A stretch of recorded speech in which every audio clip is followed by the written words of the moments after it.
Fear not, my remarks this morning are short, and I did that on purpose because it was really important to me that when we designed this morning's worship service that we just included so many of the elements that make us a community, including rescuing each other from near-death experiences. And then without even like having to have a committee, two people were just like, we're going to solve this, right? It's like you are on the cutting edge of Unitarian Universalism, my people. But because I am a minister, I did prepare a few things to say. So I watched this TED Talk. It was an old TED Talk, but the guy's name was Simon Sinek, and maybe you know about him. And in this TED Talk, he draws these 3 circles. And he draws this outermost circle, and in that circle, he writes the word what, and then the next circle, and he writes the word how, and then a center circle, he writes the word why. And he goes on to talk about how most organizations, most companies, most movements move from the outside in. In other words, they spend their time, their money, their talent focusing on and thinking about and securing and telling others about what they do. Because every organization is well aware of what it provides, and that is where it focuses. But the good companies, he says, the good organizations, they also focus on the how.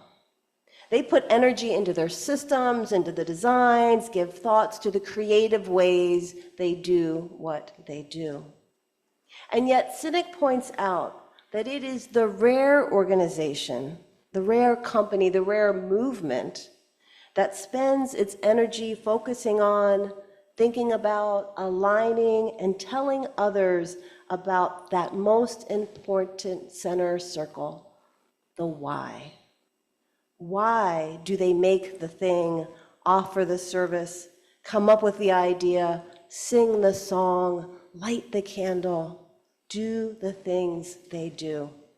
According to research, the difference in focusing on this small group this difference in focus of this small group of organizations who move from the center out is what distinguishes them as leaders in their field. He says simply, people don't buy what you do, they buy why you do it. Because what you do simply proves what you believe. By this, he means that the power of any organization, any movement, indeed, I would say any community, lies not in its programs or its processes, but in its purpose. Because a clear purpose, a clear cause, a clear belief is the why, and that inspires action. That inspires loyalty. That inspires us to a sense of belonging. When we know our why and when we communicate it, we become inspired and we become inspirational. The principle, he says, applies to leadership, business, and personal life, as ultimately people are drawn to those who are clear about their beliefs and what they stand for. I don't want to say that we don't do a good job of this as Unitarian Universalists, but we don't do a good job of this as Unitarian Universalists, or at least as good as I think we could do, right? Because I think this theory is as true for a religious community as it is for Apple or Nike or Southwest Airlines or all the others. Now, I want to be clear. I think Westminster Unitarian Church and all Unitarian Universalist churches have some great whats, right? What we do is our Sunday services. What we do is music, our adult programming that happens in so many forms, our Seek program for our children and youth, the pastoral and spiritual care that we provide, right? Our what is our justice work at the Sharing Locker and legislative ministries, at marches and educational programs. Our what is community connection, whether that happens over a meal or at Mishnach Barn dancing. Those are our whats, and I love our whats. And our hows are pretty darn good too, right? Our how is our committees and our volunteer hours that keep the building and the grounds looking good, the leadership teams that ensure what we do is done with integrity and care, the board work, the financial contributions that each of you make. This is part of the how that we do the things that we do. But me standing up here on Stewardship Sunday reminding you of the many whats and hows of Westminster is really only part of the story, and I don't think it's the best part. And as Cynic pointed out in one of his most famous speeches, he said, in one of his most famous speeches, Martin Luther King Jr. declared, "I have a dream, not I have a plan." Each step along the way was not always clear, but King never lost sight of his dream, of his why. It inspired him, but most importantly, it was inspirational to millions, many who were born long after he uttered those words. Because here's the thing about whys. Unlike what's and how, why does not fade or break down with use, but only gets stronger. Westminster Unitarian Church exists because of the power of our why, of the many people that lived their collective lives long before many of us were born, right? When Linda and Alice and Meredith presented a few different slogans for this year's stewardship campaign, the board unanimously was attracted to this one that we chose, because this place matters. Without even having collectively watched Cynic's TED Talk about why, I think we all felt intuitively that that phrase got right to the heart of the matter. We each knew that this place matters, and we're excited to listen to the diverse answers to the question, why does this place matter to you? We knew that it was a phrase that connected us to the many ancestors of Westminster as well, who it is their answer to why that we get to be here. Those previous members dreamed of the very congregation that we are sitting in today. They gave not only their money, but their time. They gave their hopes, their love, because this place mattered to them, and it answered a deep question for them. They wanted to know about community. They wanted to know, how do I live my values with others? Where can I be open about my spiritual beliefs and who I really am? Where will I be welcomed?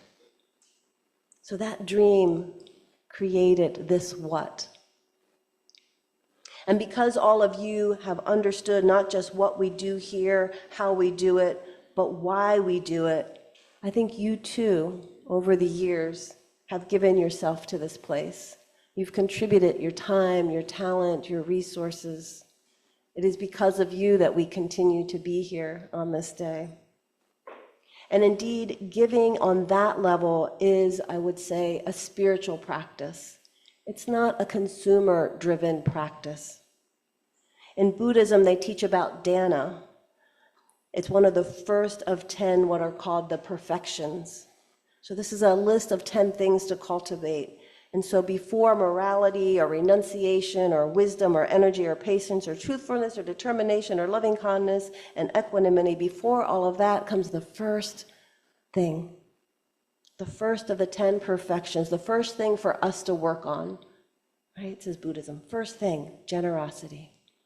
Make that be the first thing you work on. Dana means to give, but it's deeper than charity. It is said to be a recognition that nothing we have is truly separate. Not our possessions, not our time, not even ourselves. The Buddha said, if beings knew as I knew the results of giving and sharing, they would not eat without having given. Forgive me if I overstep my Buddhist friends, but it seems to me that dana is all about understanding why. Why do we exist? In the practice of dana, it is said that we do not give because we have to, or because someone asked us to, or because we want credit. We give simply because it is our nature to be generous. That this purified heart will naturally flow with generosity. When we practice generosity, we dissolve the illusion of separateness. I have mine, and it's somehow separate from what you have. My little 2-year-old granddaughter is going through the recognition of mine. Everything is mine. There's another spiritual tradition I'll just mention briefly, and that is the tradition I come from. In the Hindu tradition, there's something called seva, and this word means selfless service. Seva is service offered without expectation of reward. It's done as an offering to the divine. We could say that it's an offering to the big why, and not the grocery store. It's an offer to the big WHY, right? The Bhagavad Gita instructs, do your work with the welfare of others in mind, right? So who benefits when we do something? Is it just ourselves? Who benefits?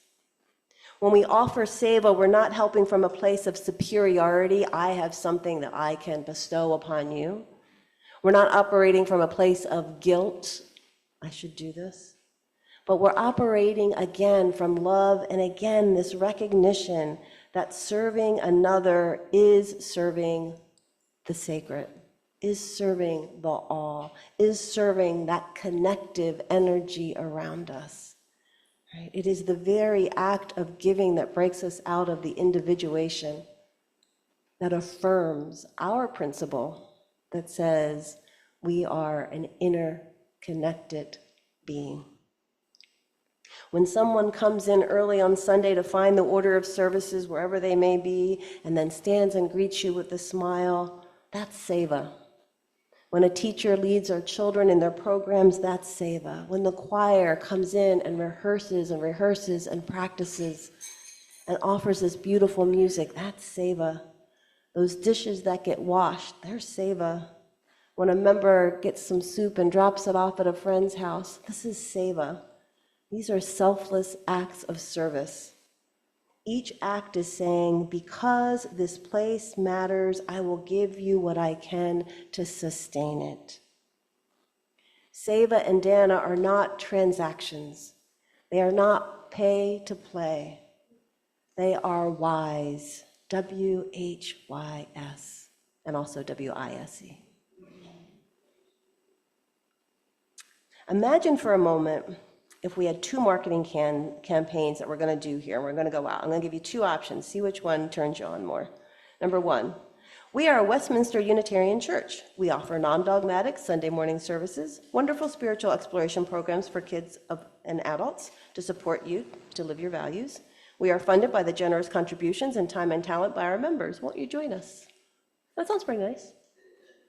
You can tell by my voice if that's the one I don't want you to choose, right? It's kind of like with your kids. Do you want this one or this one? Honey, should we paint the room blue or green? Sorry. Anyway, okay, here's the second campaign. Because we understand that we can all feel alone at times, because gathering with others who share our justice-centered values is inspiring, and worshiping in a non-dogmatic community that celebrates diversity and inclusion is truly refreshing. Because of this, we are here for you. Won't you join us?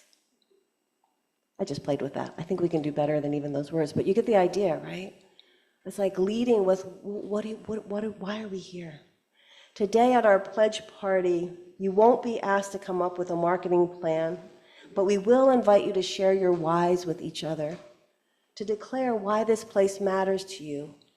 And then you're going to be invited to make a pledge. And I'm going to say, please, please, please do not make a pledge. Jan, I have more to the sentence, don't worry.